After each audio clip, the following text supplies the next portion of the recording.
Bonjour à toi, bienvenue dans cette nouvelle vidéo. J'ai eu un déclic en regardant une émission tout à l'heure et je me suis dit il faut absolument que je te fasse une vidéo sur le sujet. Alors, tu le vois dans le titre de la vidéo, pour moi la cause principale de l'échec c'est d'être mièvre. En fait, cette émission que j'ai regardée, c'est une compétition de danse au Québec, ça s'appelle Révolution. Tu peux la regarder d'ailleurs en replay si tu as un VPN. Tu te connectes sur le VPN Montréal et tu vas avoir accès à cette fabuleuse compétition de danse. Alors, je vais te l'imager et je pense qu'après tu vas réussir à le transposer à ta propre vie. On a des danseurs qui ont déjà été très largement présélectionnés, ok ? C'est déjà des danseurs extrêmement bons, pas forcément tous professionnels, mais avec un sacré niveau. Ce qui se passe, c'est que la compétition, telle qu'elle passe à la télé, c'est donc le danseur ou le groupe de danseurs qui vient, qui présente un numéro sur quelques minutes. Il y a 3 minutes à peu près pour un numéro. Donc ils ont le temps. 3 minutes en danse, c'est long. T'arrives à la fin, t'es en sueur. Tu goûtes de partout. Ils ont donc une opportunité, une chance de séduire un jury de 4 personnes qui sont vraiment des grands danseurs. Ce jury va décider, oui, on vous garde. Tout de suite, on est tous d'accord, on vous garde. Non, il y en a 2 d'entre nous qui ne sommes pas d'accord, du coup, hop, on vous met, c'est fini pour vous, vous pouvez pas aller à l'étape d'après. Ou alors, on est partagé, on sait pas trop, on aimerait vous donner une deuxième chance. C'est ce qu'on appelle le ballottage. Ce qui se passe dans la vie, c'est qu'on est souvent en ballottage. On est souvent entre deux, parce qu'on n'a pas tout donné à la première audition. Prends un exemple dans la vie, par exemple tu veux rencontrer quelqu'un et puis tu vas aller rencontrer cette personne mais en ayant des idées pas complètement très nettes, tu sais pas si vraiment tu veux t'engager avec quelqu'un, tu voudrais bien essayer mais t'es pas vraiment sûr, enfin bref. Si tu vas dans cet état d'esprit-là, un peu comme certains danseurs dans cette émission, ça va pas faire bonne impression. Peut-être que la personne que tu vas rencontrer va te dire « Ok, bon, aujourd'hui t'avais pas trop l'air dans ton assiette, peut-être qu'on se revoit demain ou on se revoit la semaine prochaine et t'iras mieux. Je te donne une deuxième chance, ok ?» Ça va être pareil dans le monde de l'entreprise. Ça va être pareil dans plein de choses. Et c'est le problème en fait, c'est de montrer à la première audition un peu de ton talent, mais pas tout ton talent. En fait, on devrait toujours jouer carte sur table à 100% du temps. On devrait toujours montrer, surtout pour des projets de vie comme ça, qui on est à 100%. Et se cacher derrière rien, assumer pleinement sa vulnérabilité et surtout y aller à fond, quoi. Tu vois, assumer la motivation. Parce que ce qui se passe, c'est très drôle, quand on les voit dans la compétition, ceux qui se retrouvent en ballottage, ils reviennent pour donc la seconde chance, et c'est une audition qui est beaucoup plus courte, ça fait 1 minute, ou même 45 secondes, je crois que c'est extrêmement court. Et en 45 secondes, ils sont censés rattraper la première audition qu'ils ont un petit peu ratée quand même. Donc, ils ont un temps très court pour montrer toute l'étendue de leur talent. Et c'est pareil dans la vie. Quand la première fois, on fait un truc un peu bof, la vie nous propose toujours une deuxième chance, mais en général, c'est avec un timing plus rapproché, il y a plus de pression, il y a plus de stress, et là on doit tout donner alors que c'est pas facile dans un temps plus court, plus réduit, ok ? Et pourtant, ces danseurs-là, quand tu les vois arriver en ballottage, ils ont une niaque. Ils te défoncent tout. Alors que à la base, ils ont l'air, dans la première audition, ils font un peu ce qu'ils peuvent, ils montrent des figures, ils sont dans l'aspect technique, ils essayent de prouver et de se prouver qu'ils sont capables. Et dans le ballottage, là ils donnent tout. C'est leur trip sur scène, ils vont dans l'émotion, ils utilisent des musiques beaucoup plus fortes, ils varient énormément leurs mouvements, ils montrent toute l'étendue de leur talent. Et j'ai trouvé ça génial parce que je le vois tellement avec les personnes que je coach. Par exemple, quelqu'un qui a essayé de monter une entreprise la première fois, ça n'a pas marché. Pourquoi ? Parce que cette personne n'a pas tout donné, parce qu'elle n'était pas vraiment engagée.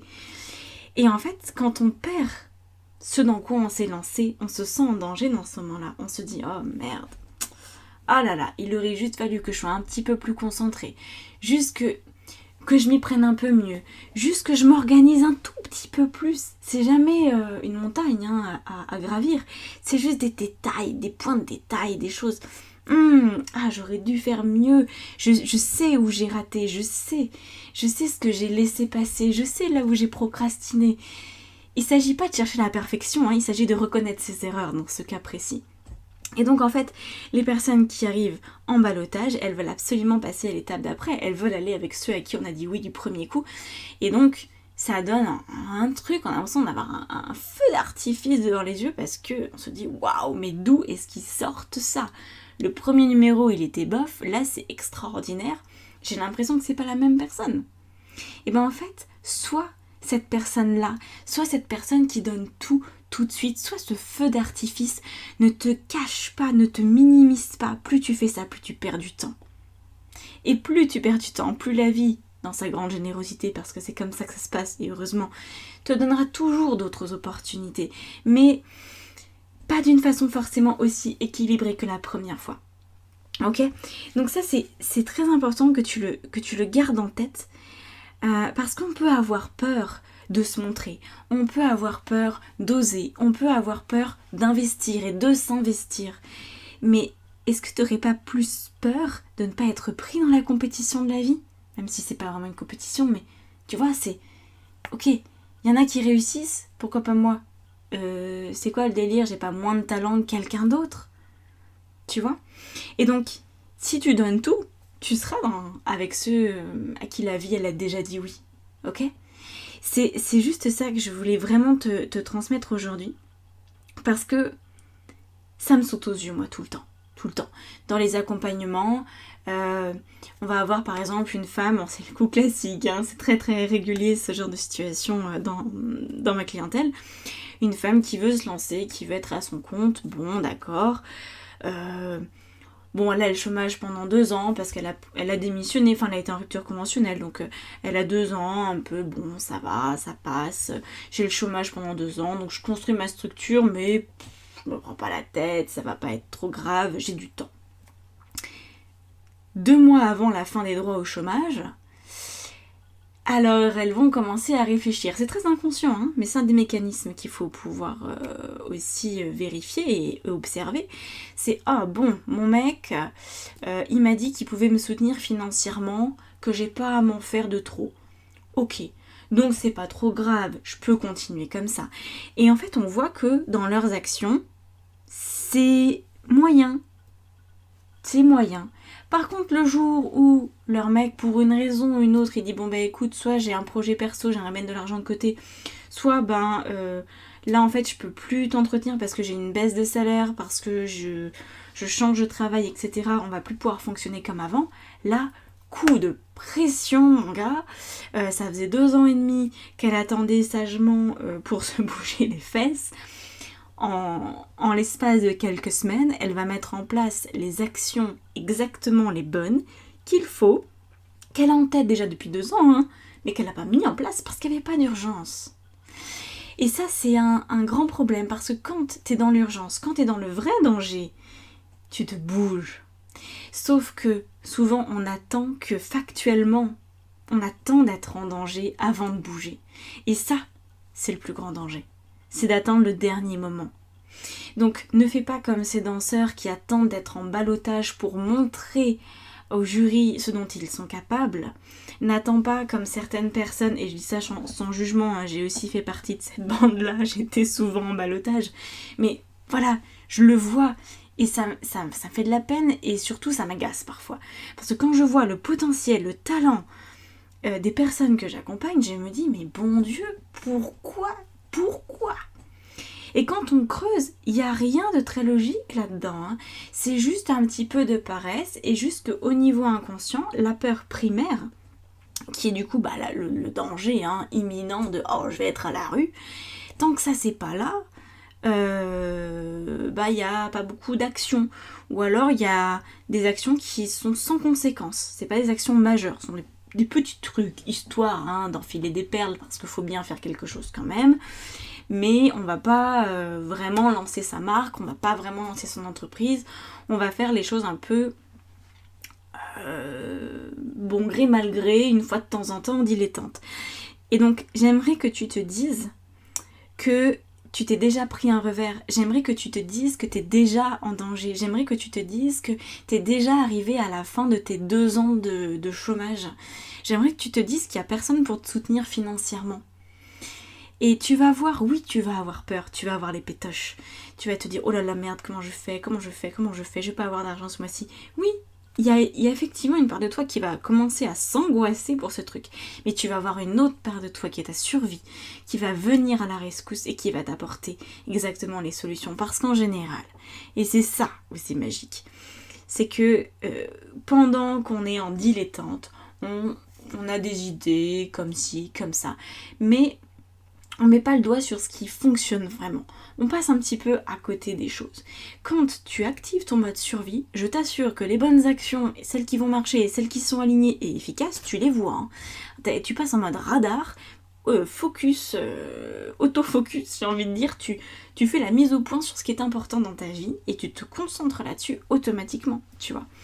Et donc ce qui serait bien, c'est que tu arrives à générer ce stress qui est positif, qui te fait avancer en te disant « Oh punaise, je suis déjà à la fin de ma période de droit, j'ai plus personne pour me soutenir. » Et donc là, tu vas voir que les solutions sont juste sous ton nez et qu'il ne tient qu'à toi de les prendre et de les activer. Ok ? N'attends pas le dernier moment. Quand on attend le dernier moment, il y a de la casse. Il y a de la casse parce que... c'est très difficile de gérer de la pression comme ça. C'est très difficile de se retrouver du jour au lendemain sans argent.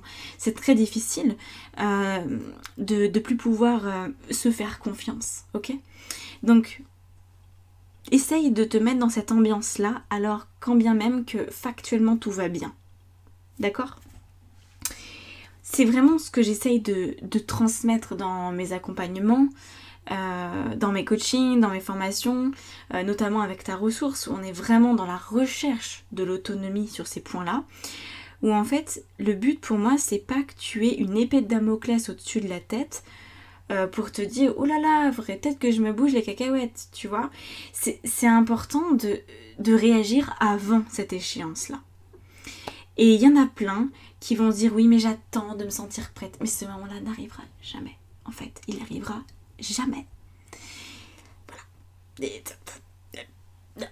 Non. Tu sais déjà que t'es prête quand t'es malheureuse dans une situation depuis trop longtemps, c'est déjà qu'il y a plein de solutions à mettre en place, tu vois.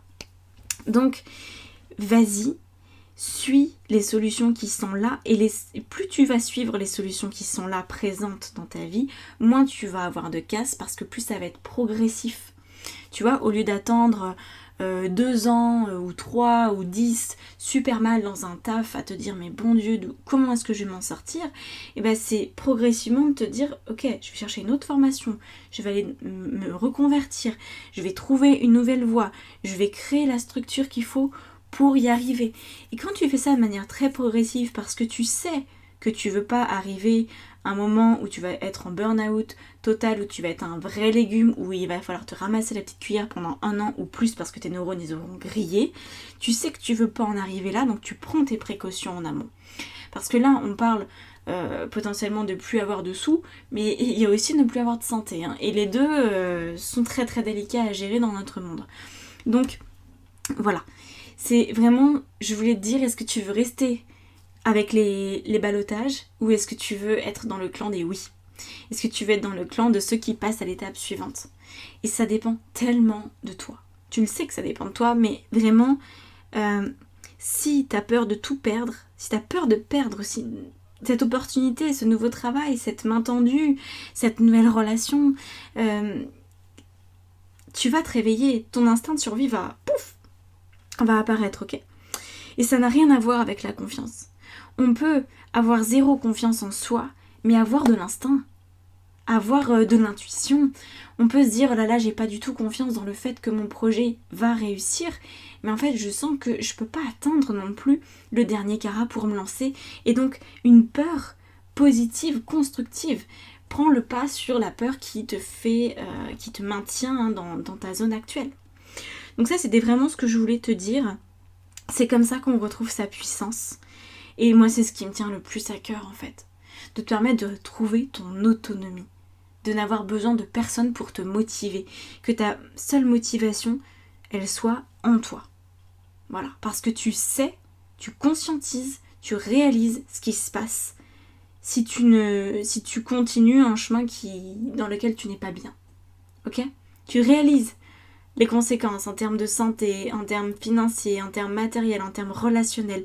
Tu le vois venir. Donc, n'attends pas de rentrer dans ce mur parce que tu sais la casse que ça va générer. Ok ? Bon. Si tu veux travailler avec moi en coaching, si tu veux rejoindre ta ressource pour te former directement en coaching intuitif et en tarologie, écoute, ma porte est ouverte. Tu retrouves tous les liens en dessous de la vidéo. Tu peux réserver un appel découverte aussi si tu sais pas trop ce qui te correspond. Pour les deux programmes, coaching ou ta ressource, c'est complémentaire, c'est différent. Voilà, on peut pas du tout les comparer. Donc voilà, tu peux réserver un appel découverte gratuit, ça sera par Zoom. Tu me poses toutes tes questions et puis on voit si ça match ou pas. Ok ? Allez, je te laisse là-dessus. À bientôt. Ciao, ciao.